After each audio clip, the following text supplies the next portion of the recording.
Hello friends, good morning. कैसे हैं आप सभी ठीक ठाक होंगे, स्वस्थ होंगे, व्यस्त होंगे और अपनी अपनी लाइफ में मस्त भी होंगे। और रहिए, सभी मस्त रहिए जैसे कि मैं मस्त हूँ, खुश हूँ मैं। सीताराम सीताराम सीताराम कहिए, जेहि विधि राखे राम ताहि विधि रहिए। सीताराम सीताराम। हाँ जी, सीताराम के नाम से शुरू करते हैं अपना ब्लॉग हम। तो आप सभी बताइए कैसे हैं, कमेंट करके बता दीजिएगा, लाइक कर दीजिएगा वीडियो को एंड शेयर एंड सब्सक्राइब जरूर कर दीजिएगा।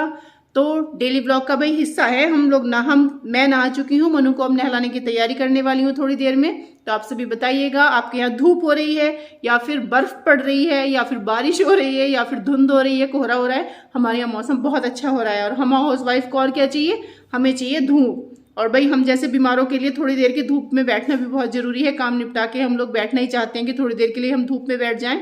तो आप सब भी बैठ जाइए धूप में, हम भी बैठ रहे हैं धूप में। आज आप सबके साथ में एक बहुत अच्छी बातें शेयर करूंगी जो लाइफ का हिस्सा है। मैं डेली व्लॉग आपके साथ में शेयर कर रही हूँ। आपको व्लॉग कैसे लग रहे हैं कमेंट करके जरूर बताइएगा। बहुत प्यारे प्यारे कमेंट आते हैं, दिल खुश हो जाता है देख करके, पढ़ करके। तो ऐसे ही कमेंट करते रहिए और वीडियो देखते रहिए। और क्या कह रही थी मैं, हाँ मैं ये कह रही थी कि डेली की जो हमारी रूटीन है उसके अनुसार जो हमें अच्छा लगता है, हमें खुशी मिलती है, जिस चीज़ से हमें दुख मिलता है, जो चीज़ें हमें परेशान करती हैं, वो भी मैं आपके साथ में बीच बीच में शेयर करती रहती हूँ। तो आज आपके साथ में रेसिपी शेयर ना करके कुछ बातें शेयर करती हूँ। बातें क्या शेयर करनी है, जैसे कि हम डेली में जिन चीज़ों से हम परेशान हो जाते हैं, कई बातें हमें ना बहुत परेशान कर देती हैं, लेकिन क्या है कि हम उनके बारे में चर्चा ही नहीं करना चाहते, उन विषयों पर हम बात ही नहीं करना चाहते। लेकिन परेशानियां सबको हैं। हाँ ये जरूर है कि हम उन बातों पर बात सिर्फ पर्सनली बात कर लेते हैं, इन प्लेटफॉर्म पर भी बात कीजिए, जैसे कि यूट्यूब पर बात कीजिए उस बारे में, तो ताकि ज़्यादा से ज़्यादा लोग उस चीज़ को शेयर कर सकें। और हाँ, इसमें कोई शर्माने वाली बात नहीं है, ये तो हमारी डेली रूटीन का हिस्सा है, इसमें शर्माने वाली कौन सी बात है। मैं बिल्कुल नहीं शर्माती हूँ। जिन सब्जेक्टों पर हम बोल सकते हैं उन सब्जेक्टों पर हमें जरूर अपनी विचार विमर्श करने चाहिए, यानी कि एक तरह से आदान प्रदान करना चाहिए विचारों का। मैं तो यहाँ पर बोल रही हूँ, आप कमेंट में जरूर बताइएगा कि ये बातें आपको कैसी लग रही हैं। ठीक है, तो मिलते हैं अभी थोड़ी देर में। देखते हैं क्या कर रही हो, छुट्टी है आज, मजे कर रही हो? मैं गेम खेलने बार हार जा रही हूँ। बैठने का क्या तरीका है, कैसे बैठी हुई हो? चेयर पे बुड्ढों की तरह बैठी हुई हो? सीधे होके बैठो, कमर सीधी करके बैठो। मनु यहाँ पर धूप में बैठो, चलो कमर सीधी करके बैठो। गेम में हार रही हो तो गेम बंद कर दो। क्यों? मैं डिलीट कर देती हूँ। डिलीट कर देती हूँ। और आज आपने दवाई नहीं पी है, हैं? बेटा दवाई पी लो जल्दी से। पहले मनुष्य को मैं पिला देती हूँ दवाई और मिलते हैं बहुत जल्द। गंदी दवाई, गंदी दवाई तो बेटा गंदी होती है ना, लेकिन क्या करें, पीनी तो पड़ेगी ना बाबू। पीनी पड़ेगी ना। ओके, सबको हेलो तो बुला दो, गेम में लगी हुई हो। हेलो, गुड मॉर्निंग बोलो। गुड मॉर्निंग गाइस, कैसे हो आप? गुड मॉर्निंग गाइस, कैसे हो? तो फ्रेंड्स, आज दिन है वेडनेसडे और डेट है आज 22 दिसंबर। जी हाँ, क्योंकि बृहस्पतिवार को मैं कपड़े नहीं धुलती हूँ। मतलब ऐसा नहीं है कि नहीं धुलती हूँ, कई बार ऐसा होता है कि ज़्यादा कपड़े होते हैं धुल लेती हूँ, नहीं तो मैं एक दिन पहले ही धुल लेती हूँ या फिर दूसरे दिन धुल लेती हूँ, फ्राइडे को। तो इसलिए मैंने जो थोड़े बहुत कपड़े थे, कल मैंने काफ़ी धुले थे तो आज मैंने कम धुले थे, तो इसलिए मैं छत पर उनको फैलाने के लिए आ चुकी हूँ। और आप सभी बताइएगा कि आपके यहाँ धूप हो रही है। आपने किसी ने बताया नहीं, कल के कमेंट करके बताया नहीं कल की वीडियो पर कि आपके यहाँ धूप हो रही है या फिर बादल हो रहे हैं। तो हम सभी एक फैमिली हैं, तो हमारा एक दूसरे के साथ में अपना एक्सपीरियंस शेयर करना बनता ही है। तो मैं आज आपके साथ में एक अपना एक्सपीरियंस शेयर करने वाली हूँ। आप वीडियो में बने रहिएगा और जो भी आपको लगे उसको सुनने के बाद जो भी आपको फीलिंग आए कि हाँ हमारे अनुसार ऐसा होना चाहिए या हम ऐसा फील करते हैं या हमारे साथ भी ऐसा हुआ है, तो आप सभी कमेंट करके ज़रूर बताइएगा। मुझे ऐसा लगेगा कि मैंने आपके साथ में वो चीज़ साझा की तो आपको अच्छी लगी, मतलब आपने देखी, आपने सोची वो चीज़। ठीक है, चीज़ नहीं बातें चीज़ नहीं है बातें हैं। यहाँ पर मैं चटाई भी बिछाई रहती हूँ धूप में, तो हम लोग बैठ भी जाते हैं यहाँ पर, धूप में आके बैठ भी जाते हैं कुछ देर के लिए। मैं तो लेट जाती हूँ कई बार, क्योंकि धूप में बैठना बहुत अच्छा है। सुबह में इतना टाइम नहीं मिलता, लेकिन दोपहर में थोड़ा बहुत टाइम मिल ही जाता है, घर के छोटे मोटे काम निपटाने के बाद समय मिल ही जाता है। तो इसलिए मैं यहाँ पर आ चुकी हूँ। अब क्या हो रहा है ना कि सभी के घर बंद बन रहे हैं, तो हमें धूप बिल्कुल भी नहीं मिलती है काम करते हुए, तो हमें धूप लेने के लिए खुले में आना ही पड़ता है। जैसे कि वो आपको सबको पता ही होगा, पहली वीडियो देखी होंगी आपने कि जनवरी के महीने में और फरवरी के महीने में मुझ में विटामिन डी की बहुत कमी हो गई थी। और विटामिन डी की कमी जो होती है वो धूप से ही पूरी होती है। अगर हम धूप में नहीं बैठते हैं, धूप का मतलब नहीं सेकते हैं इन सर्दियों के दिनों में, तो हमें विटामिन डी की कमी का सामना करना ही पड़ता है। तो विशेषकर महिलाओं को जिनको कि कैल्शियम की भी कमी आ जाती है, तो उनको धूप में ज़रूर बैठना चाहिए। तो ये मैंने नियम बनाया हुआ है कि मैं दोपहर में या सुबह में जिस समय भी समय मिलता है, मैं धूप में ज़रूर जाकर बैठूँ। ये मैंने नियम बना लिया है। आप सब भी यदि ये वीडियो देख रहे हैं और अपनी सेहत का ध्यान रखना चाहते हैं तो प्लीज़ धूप का सेवन ज़रूर करें, धूप ज़रूर सेकें। दोपहर में भी सेक सकते हैं और सुबह की धूप तो बहुत ही अच्छी होती है। और मैं अब आ गई हूँ घर में नीचे थोड़ी देर धूप सेकने के बाद। तो मैं ये आपको दिखा रही हूँ सेम की फली। आप सबके यहाँ भी होती होंगी ना। एक तो मोटी वाली सेम होती है, वो पत्ते वाली जो एकदम चौड़ी चौड़ी होती है ना, वो पत्ते होते हैं, वो अच्छी नहीं होती, उसका टेस्ट बिल्कुल अच्छा नहीं लगता है। इसका टेस्ट बहुत अच्छा होता है। और मैं फिर इसको कटिंग कर रही हूँ, छोटी छोटी कटिंग करके, और काट के ना मैं फ्रिज में रख लेती हूँ कई बार। और फ़ोन पर भी मैं बात कर रही हूँ किसी से, किसी का फ़ोन आया हुआ है। अब आपको क्या बताऊँगी किसका आया, आप शायद नहीं जानते होंगे जिससे मैं बात कर रही हूँ। और मैं सेम भी कटिंग कर रही होंगी और बात भी करती रहती हूँ। मैं एक पंथ दो काज करती हूँ, ठीक है। आप सब ऐसे ही करते होंगे ना कि भैया लीड लगा लो कान में और बात भी करते रहो और काम भी करते रहो, क्योंकि काम भी नहीं छूटना चाहिए बात के चक्कर में। तो आप सबके साथ में शेयर कर रही हूँ एक बहुत ही विशेष। जी दोस्तों, तो कुछ दिनों से मेरा मन में एक परेशानी चल रही है। परेशानी क्या चल रही है, आपके मन में भी चल रही होगी, या तो हमारी वजह से कोई और परेशान हो रहा होगा, या फिर हम परेशान हो रहे हैं। बात बहुत छोटी सी है, लेकिन सोचा जाए तो बहुत भी बड़ी है। वेल की प्रॉब्लम, डोर वेल की प्रॉब्लम। डोर वेल की क्या प्रॉब्लम हो रही है कि मैंने ये चीज़ देखी है कि जैसे कि मेरे दरवाजे पर कोई आया है, या फिर मैं ही गई हूँ चलो किसी के दरवाजे पर, तो वेल बजाने के बाद बंदा क्या सोचता है, उसके मन में क्या आती है, जिसके घर की वेल बजी है और जिसने वेल बजाई है, ये दोनों ही मतलब एक सिक्के के दो पहलू हैं। कि जिसने वेल बजाई है आपके दरवाजे पर आने के बाद, या फिर जब हम मेरे घर पर कोई आया है तो उसने बजाई है।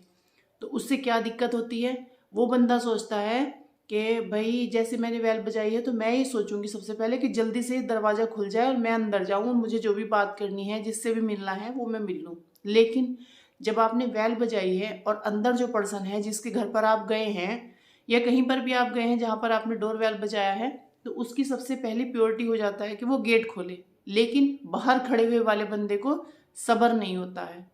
उसको क्या है, एक वेल बजाई है, फिर दोबारा से बजा दी है, फिर तिबारा से बजा दी है, आवाज़ भी लगा दी है। आपने अगर वेल बजाई है, किसी के भी घर की वेल बजाई है आपने, तो उसकी पहले प्योरिटी आप हैं कि वो तुरंत आके दरवाज़ा खोलेगा। तो प्लीज़, अगर हम किसी के घर पर गए हैं, कहीं पर गए हैं, हमने डोर वेल बजाई है, तो हमें थोड़ा सा सब्र करना चाहिए कि वो बंदा आएगा और दरवाज़ा खोलेगा। उसकी पहली प्योरिटी दरवाज़ा बन जाता है कि मेरे गेट पर कौन आया है। लेकिन खड़े होने वाले बंदे को ना सब्र नहीं होता, उसे लगता है कि अंदर तो फ्री है सब, या फिर दरवाजे पर ही खड़ा हुआ है। ऐसा नहीं होता है कि कोई और बाहर गया है। घर का भी मेंबर अगर दरवाजे पर आता है तो उसे ऐसा फील होता है कि फटाक से दरवाज़ा खोल दे बस। जैसे कि मेरे बच्चे भी आए हैं अगर गेट पर भी, तो उनको भी लगता है कि बस जल्दी से दरवाज़ा खुल जाए और मैं अंदर चला जाऊँ। भाई सब्र करना चाहिए, कहीं भी जाएं, कैसे भी जाएं। अगर अब तक इस चीज़ पर ध्यान नहीं दिया है तो ज़रूर देना ध्यान, और सब्र करना थोड़ा सा। मतलब उसकी पहली प्योरिटी है कि वो गेट खोल दे आके। क्योंकि मैं किसी भी ज़रूरी काम में होती हूँ ना, तो मैं सबसे पहले सोचती हूँ इस काम को ख़त्म करके तुरंत गेट खोल दूँ, या फिर इस काम को रोक दूँ यहीं पर और पहले जाके गेट खोलूँ मैं। मेरी प्योरिटी पहले ही, तो और सभी की भी यही होती होगी। तो इसलिए आज के बाद जब कभी भी दरवाज़ा खोलना है, दरवाजे पर हम गए हैं और उसको दरवाज़ा खोलना है, तो आप सब्र करें, थोड़ी देर रुके, कम से कम 1 मिनट तो रुके। वो बंदा आएगा, कुछ ज़रूरी काम में होगा। कुछ काम ऐसे होते हैं उन्हें बीच में छोड़ के नहीं आया जाता, तो या रोक के नहीं आया जा सकता। तो आप सब में समझ रहे होंगे आप मैं क्या बात कहना चाह रही हूँ। ये तो हुई डोरबेल की बात कि आप सब्र करें। उसके बाद हमने किसी को फ़ोन लगाया है, ठीक, या फिर हमारे फ़ोन पर कोई फ़ोन आया है। मैं दोनों ही तरफ से सिक्के के दो पहलुओं की बात कर रही हूँ। या तो मेरे ही फ़ोन पर कोई फ़ोन आया है, या फिर मैंने ही फ़ोन लगाया है। मैंने फ़ोन लगाया उसको, तो एक वेल बजाई मैंने उसको पूरी, इंतज़ार किया, उसने फ़ोन नहीं उठाया। तो आपने फिर दोबारा से फ़ोन लगाया, उसने फ़ोन नहीं उठाया। आपने फिर तीसरी बार फ़ोन लगाया, तो आपने बेवकूफ़ी की या नहीं की? आपने एक वेल बजाई ना, सामने वाला कहीं बाहर है, किसी से बात कर रहा है, आपसे बात करने से ज़्यादा इम्पोर्टेंट उसके पास कोई काम है इस समय, या फिर वो आपसे ज़रूरी बात, आपसे जो बात करनी है उससे ज़रूरी बात किसी और के साथ में कर रहा है। तो आपको सब्र करना चाहिए। एक बेल बजा दी आपने, दूसरी फिर बजा दी, तीसरी फिर बजा दी।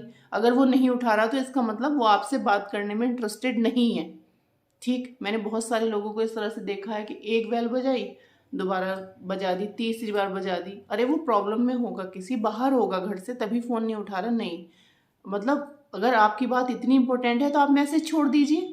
आपके पास व्हाट्सअप नंबर होगा, कोई और कांटेक्ट होगा, उस पर आप मैसेज छोड़ दीजिए। नहीं तो उसके पास नंबर जा चुका है, वो जैसे ही फ्री होगा वो आपसे तुरंत बात करेगा। और दूसरी बात, मैंने तो एक चीज़ देखी है कि अगर मैंने फ़ोन लगाया है और उस बंदे ने फ़ोन नहीं उठाया है, एक बार नहीं उठाया, आपने दूसरे दिन फ़ोन लगाया है, उस बंदे ने नहीं उठाया है, इसका मतलब आप बेवकूफ़ हैं, क्योंकि उसके पास जा चुका है नंबर। अगर वो आपको कॉल बैक नहीं कर रहा है तो इसका मतलब आपको फ़ोन नहीं लगाना चाहिए, वो आपसे बात करने में इंटरेस्टेड नहीं है।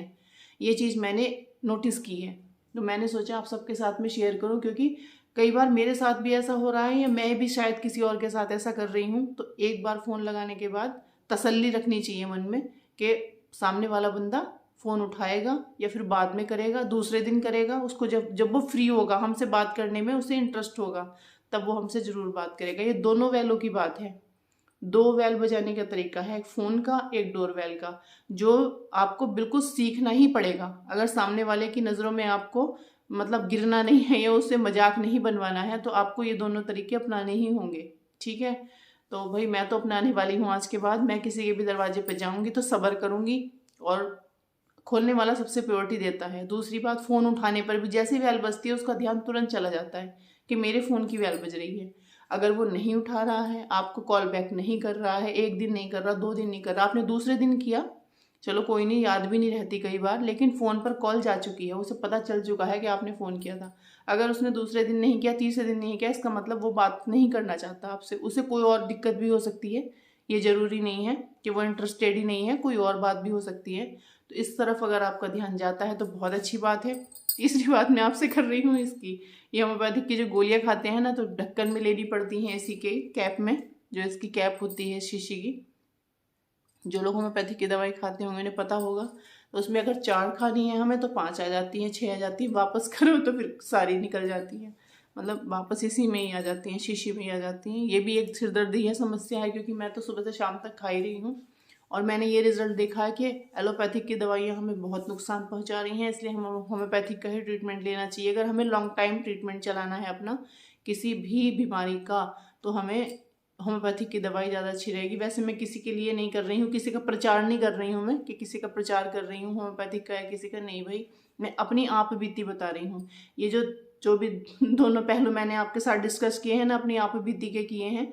तो आपके साथ में ऐसा कुछ है तो प्लीज़ कमेंट करके ज़रूर बताइएगा। और मैं आने वाले टाइम में भी, ये भी डेली रूटीन का ही तो हिस्सा है, डेली व्लॉगिंग का ही तो हिस्सा है ये भी हमारा, तो मैंने आप सबके साथ में शेयर किया है। वीडियो अच्छा लगा हो तो लाइक कीजिएगा, शेयर कीजिएगा एंड सब्सक्राइब कीजिएगा। अगर बोर हुए हैं तो तब भी लिख दीजिएगा कि हम बोर हो गए इस बात से आपकी। ठीक है, मैं इंतज़ार करूँगी कमेंट का, और मिलते हैं नेक्स्ट वीडियो में। Okay, bye bye and